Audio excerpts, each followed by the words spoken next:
सीधा राजस्थान विधानसभा ले चलते हैं आपको, जहां पर कुछ विधायक जो मीडिया से मुखातिब हो रहे हैं।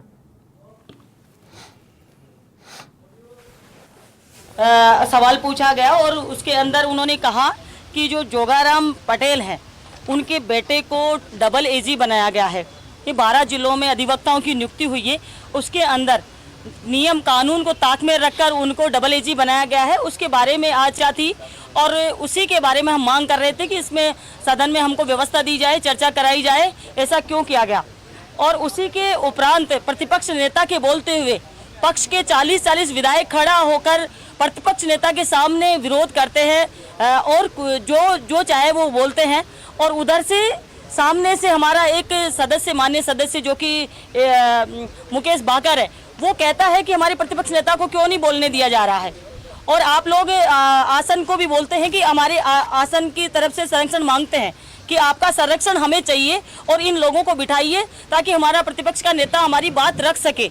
लेकिन उसके उपरांत माननीय अध्यक्ष महोदय ने उनको निलंबित किया है, वो बाकर को, और उधर से उन लोगों का फिर भी निलंबित करने के बाद भी उनका हल्ला चलता रहा। और हम मानते हैं कि ये जो किया है उसमें हम मानते हैं कि ये गलत किया है। और उसके बाद जब उनको बोला गया, पुलिस कर्मियों को बोला गया कि इनको बाहर निकाला जाए, और हम लोग सब लोग वहाँ बैठे हुए थे, हम सब लोगों के साथ धक्का मुक्की करी है। हम महिलाओं के साथ में महिलाओं की चूड़ियाँ तोड़ दी गई है। और किस तरीके से भाजपा का जो ये चेहरा है, नकली चेहरा, जो ये देश की जनता को क्या संदेश देना चाहते हैं, राजस्थान की जनता को क्या संदेश देना चाहते हैं। बाहर क्या महिलाओं की सुरक्षा हो पाएगी जब सदन के अंदर इस तरीके का बर्ताव इन लोगों के द्वारा किया जा रहा है। तो मैं इसकी घोर निंदा करती हूँ और मैं चाहूंगी कि राजस्थान की सरकार इस बारे में सोचे, विचार करे और इस तरह की घिनौनी हरकतें करने से बाज आए। धन्यवाद। अब हम धरना दे रहे हैं, जब तक हमारी बात नहीं सुनी जाएगी, जब तक हम धरने पे रहेंगे और जब तक सदन चलेगा हम उसी तरीके से धरना करते रहेंगे, रात भर भी यही रहेंगे। मेरे चोटें भी आई हैं। अब मैं आप सबसे ये देखिए, ये देखिए, ये चूड़ियाँ हैं। ये सदन में, जब सदन में ये हो रहा है महिलाओं के साथ, एक विधायक के साथ, फिर पब्लिक में क्या हो रहा होगा, महिलाएं, आम जनता में क्या हो रहा होगा, कौन सुनवाई करेगा।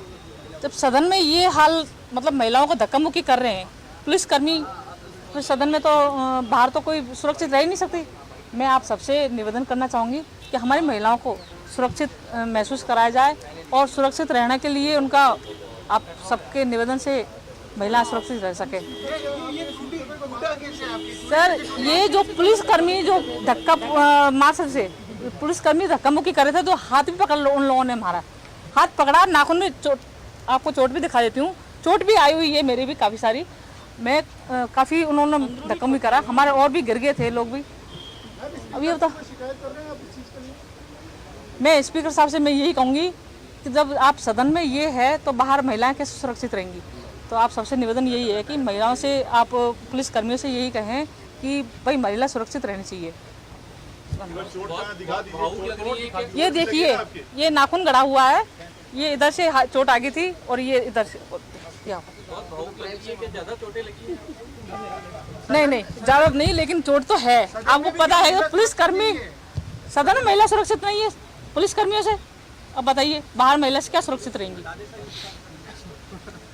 हालत खराब है। आज एक सेकंड में रुक जाना ना। अरे यार भैया माइक को ध्यान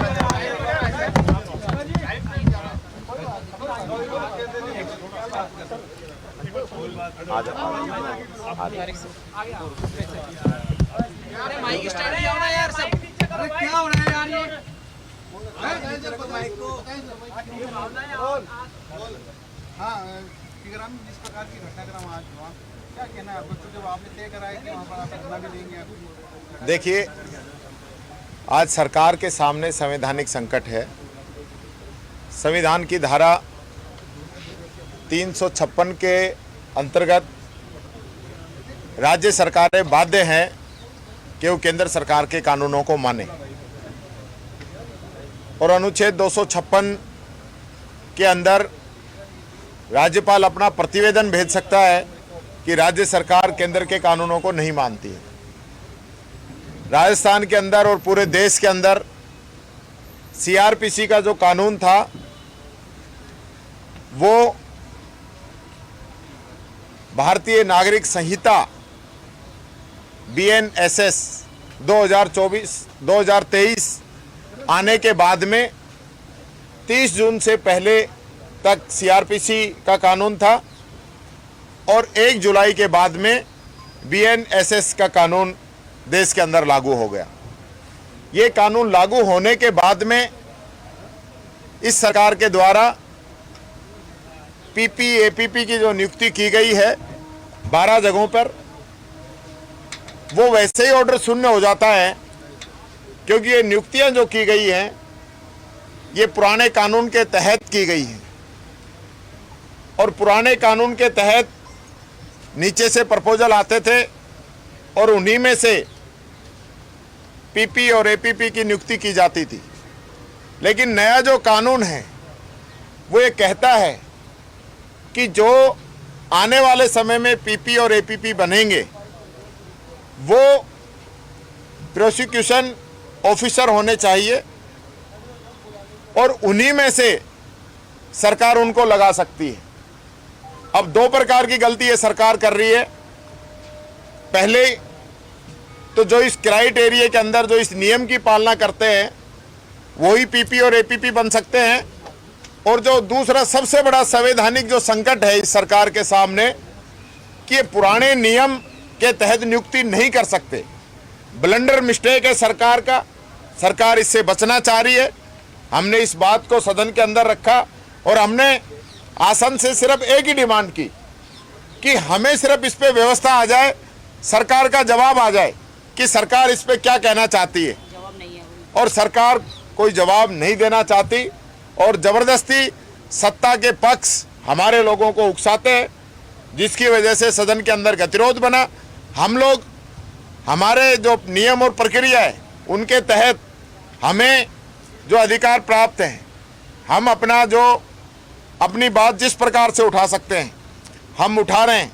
हमने नियम 119 का हवाला दिया, सारी बातें हम सदन के अंदर रखी और हमारा हक है, हम जो चीज़ें गलत होंगी उसका विरोध करेंगे।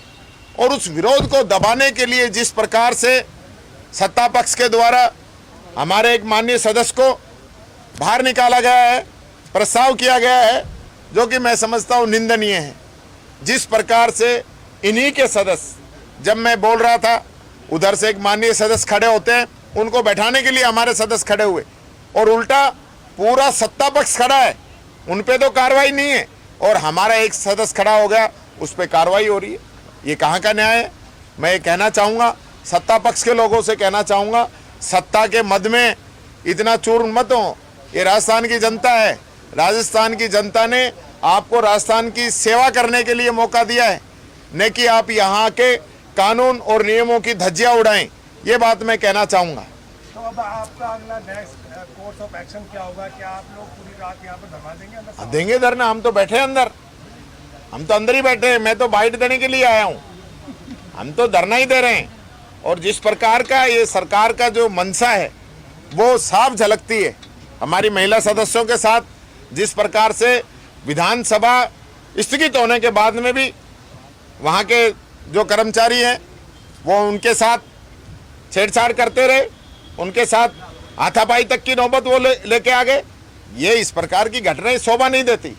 सदन के अंदर गतिरोध पहले भी रहा है, ये हमेशा एक प्रक्रिया है। हम अपनी बात रख रहे हैं, सत्ता पक्ष को अपनी बात रखनी चाहिए। ये डर क्यों रहे हैं? हमने यही तो कहा था कि सरकार अपना पक्ष रख दे, आके रख देते अपने पक्ष कि इनकी जो नियुक्ति अगर इन्होंने सही की है तो बता देते सदन के अंदर, क्यों नहीं बताना चाहते हैं? ये बात मैं कहना चाहूँगा। लेकिन सवाल ये उठता है कि नियुक्ति में इतना अरसा हो गया, आपने जब कितना अरसा हो गया? आखिरी दिनों में आया तब जाकर सवाल। नहीं, अभी तो हुआ है 25/7 को ये नियुक्तियां हुई हैं, 25/7 को हुई हैं। उसके बाद हम भी कानूनी प्रक्रिया सारी दिखा रहे थे, बीच में छुट्टियां भी थी, आज ही हाउस उसके बाद चलाए, बीच में 2 ही दिन रहे हैं। उनके पुत्र का भी मामला है, वो तो देखिए मैं किसी पे डायरेक्ट किसी परिवार पे नहीं लगाना चाहता, लेकिन भारत सरकार का नियम है कि कोई भी मंत्री अपने परिवारजनों को किसी भी प्रकार का लाभ नहीं पहुंचा सकता। इसका जवाब वो दे दे, हमें कोई ऐतराज नहीं है। खूब लगाएं, नियम में लगाइए, नियम में नहीं है तो जनता को बताइए। हाउस स्थगित होने के बाद जो मार्शलों ने अंगूठे दिखाए कि कांग्रेस के एमएलए अंगूठे चबा गए उनके, इन बातों में तो सच्चाई है क्या?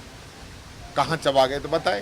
वो कैमरा लगवा अंदर तो अंदर कैमरे लगे हुए हैं। मैं ये कहना चाहूँगा इस प्रकार की अभी ये चूड़ियाँ यहाँ पे आप देख रहे हैं, महिलाएं बेचारी अंदर रोने लग गई थी।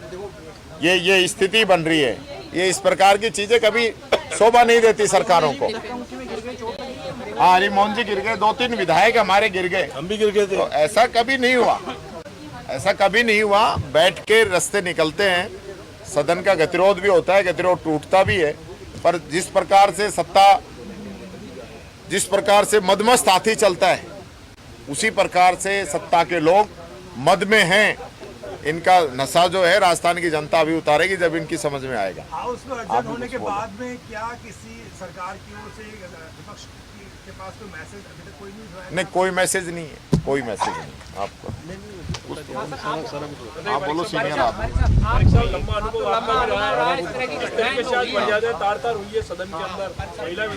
सदन की ये स्वस्थ परंपरा रही है, तो पहली बार गतिरोध नहीं हुआ है। इस तरह से कई बार गतिरोध हुआ है, लेकिन कभी भी इस तरह का गतिरोध नहीं हुआ कि कोई गतिरोध है तो उसको बुला करके बात करे, उसका निपटारा करे। और सिर्फ प्रश्न इतना सा था कि प्रतिपक्ष ने कोई मुद्दा उठाया, उससे व्यवस्था देने के लिए वो कल का समय दे सकते थे, लेकिन कल का समय देने के बजाय स्थिति ऐसी बना दी कि सदन में गतिरोध हुआ। जो कुछ भी हुआ वो कोई बहुत अच्छा नहीं कह सकता अभी से, और ऐसी परंपराएं भी नहीं रही है। सदन में ऐसे कई बार ऐसे गतिरोध हुए हैं, लेकिन हमेशा ये हुआ है कि सदन के जो संरक्षक होते हैं, अध्यक्ष महोदय, वो उन्हें बुला करके उनका समाधान निकालते हैं। इस वक्त परंपरा रही है, पहले भी रही है ऐसी परंपरा। कोई पहली बार तो ऐसा हुआ नहीं कि भाई प्रतिपक्ष ने कोई इश्यू उठाया और उन्होंने जो है वेल में आकर के हल्ला गुल्ला किया। हमेशा होता रहता है, लेकिन परंपरा ये रही है कि अध्यक्ष बुला करके उसका गतिरोध इसको समाप्त करे।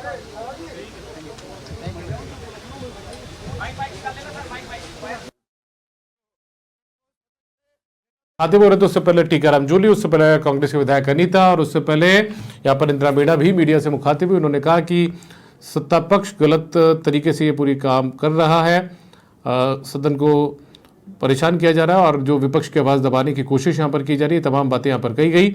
और ये कुछ वीडियो भी यहाँ से सामने आ चुके हैं जहाँ पर उंगली दिखाकर बात करने का आरोप लगाया गया आसन की तरफ, और उसके बाद में आसन नाराज़ हो गए और आसन ने मुकेश भाकर जो ये विधायक हैं लाडनू से, उनको मौजूदा सत्र की बाकी बची हुई कार्रवाई से निलंबित कर दिया है। और उसके बाद में हंगामा भी यहाँ पर देखने को मिला। तमाम जो कांग्रेस के विधायक थे वो वेल में आ गए, उन्होंने मुकेश भाकर को बाहर नहीं ले जाने दिया, जबकि मार्शल्स को जो कॉल है वो यहाँ पर किया गया था।